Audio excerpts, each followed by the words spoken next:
It's well known that most parents do not feed their children enough healthy foods. And scientists have tried for a long time to create interventions and health campaigns that encourage parents to feed their children better, but we've continued to struggle in this regard.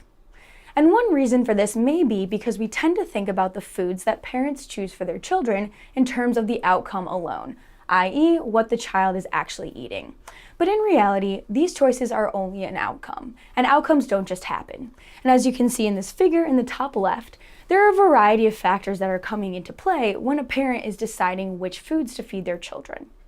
But as it stands right now, we don't have good ways of measuring and quantifying this behavioral process and the real-time factors that are giving rise to that final outcome of food choice for the child. And our lab aims to approach this problem with virtual reality.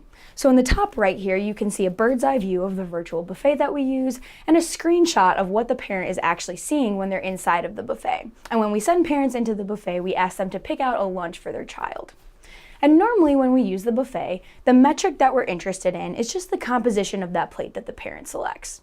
But when we only look at the composition of that plate, we're really only examining the final outcome of that parent's time in the buffet. But virtual reality is a great tool because it allows us to quantify many aspects of the behavioral process as the parent is arriving at that final plate. And one way that we can quantify that process is by examining the location data that the parent produces as they move throughout the space. And from that location data, a metric that we can obtain is called path tortuosity. Now, path tortuosity is defined as the degree of straightness of a person's path as they travel through a space. So a very tortuous path is going to be very convoluted, whereas a less tortuous path is going to more closely resemble a straight line. So let's take a look at an example. So here's one parent's walking path as they travel through the buffet. And we can examine that path in terms of its tortuosity.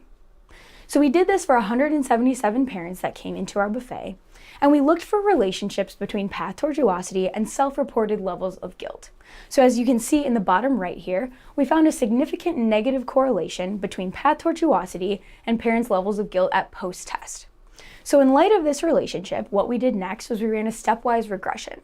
And in step 1, we controlled for all of the other behavioral variables that we could have otherwise obtained from the VR, such as the healthfulness of the food that the parent selected, the amount of time that the parent spent in the buffet, and even the number of unique foods that the parent put on the plate. And in step 2, we controlled for pretest levels of guilt.